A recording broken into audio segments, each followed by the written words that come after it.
born the day that you were born to the parents that you have, with the DNA structure that you have, given all the other variables that could have changed something, the odds are 1 in 400 trillion that you are you. And so what that means to me is that you're meant to be here, that there is a reason why you were born, and the journey of your life is to figure it out. And I think it's actually simple. I think that life is very simple, and we complicate it because we have brains that can tell stories, and we have bodies that can sense danger. And so we overcomplicate things. And the purpose of your life is to listen to your heart and soul and to follow it and to express the highest version of you, not the self-doubt, not the anxiety, not the fears, not the pettiness, not the frustrations, but to actually have the courage to be fully expressed as like, it sounds stupid, but as a great human being, to have the courage to be kind, to have the courage to be patient, to have the courage to cheer for other people, and to have the courage to tune into that wisdom that's inside of you and lean into it. Follow the things that pique your curiosity. Do more of the shit that actually expands your heart and expands the amount of energy in your body. And slowly but surely, if you align all your decisions and the things that you spend time on and the people that you spend time on with the things that naturally energize you, your whole life will experience a shift. And so back to the talk show, something that happened for me after the 5-Second Rule book became so successful is we obviously got a lot of inbound requests, right?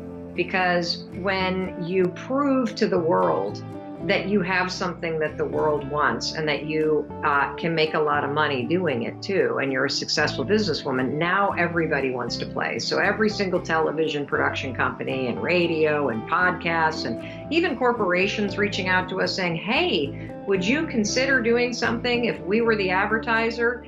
And none of it was interesting, because I've learned about myself that when somebody else controls me, and I am talent in someone else's game, everything that I produce sucks.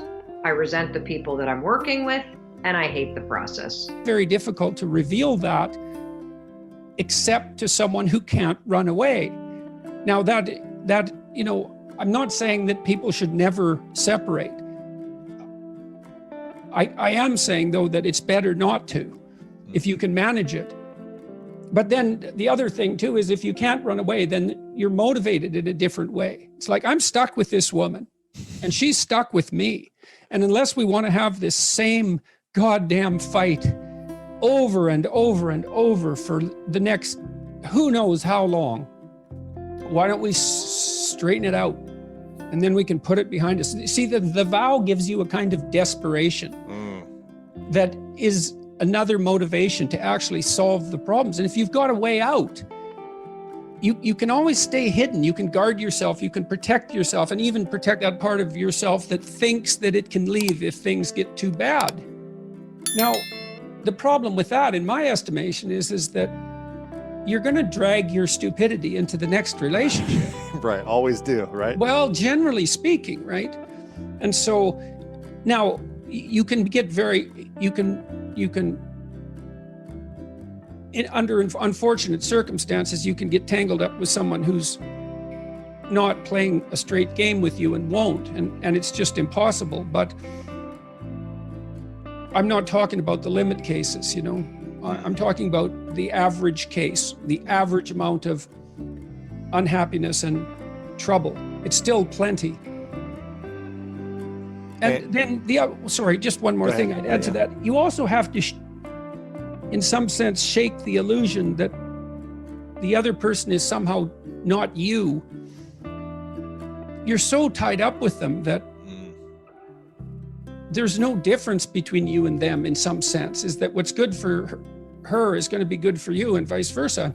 One of the things we try to do too, the two of us, is we try to say yes to each other. Now, there's rules that go along with that, which is, well, I'm going to say yes to you, but that sort of means that you shouldn't ask me you shouldn't make unreasonable demands. I'll say yes as much as I possibly can, and then you'll do that in return, and then we get yes out of the deal. instead of no, that's also a huge plus.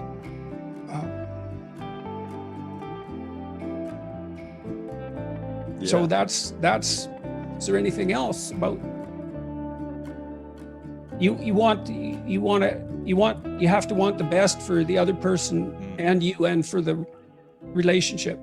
And within that confine, you want to tell each other the truth. Yeah. What you're saying is wonderful, but what you're doing is penetrating. It's shaping the lives of those who are watching. And I realized that the bigger I dreamed, the more contagious I became. And so 2020 is not just about you dreaming big for you, it's how contagious can you be? Because when you're contagious, you are a force to be reckoned with, a force to be lived with. You are a legacy living. And so I love everything you said, because that's living legacy. That's saying, hold on, I'm going to design what's on my tomb. Here lies a woman who.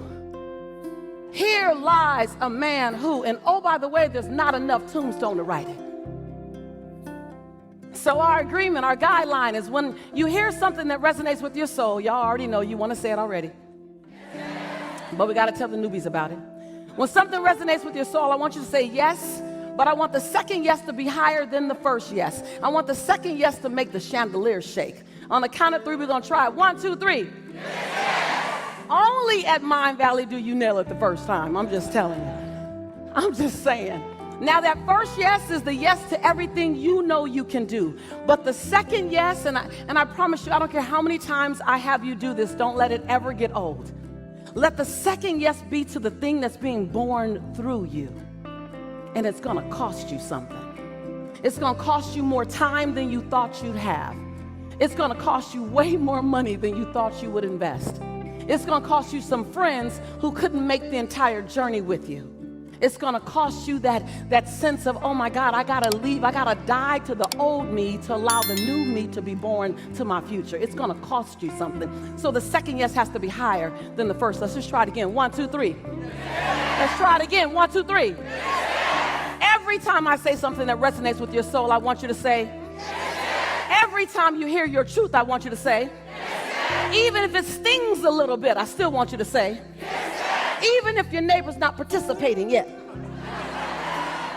because they still too. Cool, I still want you to say, yes. I still want you to say, yes. And when you leave this place and you're giving your vision birth, you're giving your vision air and oxygen and life, and no one else gets your vision, I still want you to say, yes. I still want you to say, yes. Now the next time someone asks you to lunch, still say, yes. Now they're going to say, why are you saying yes twice?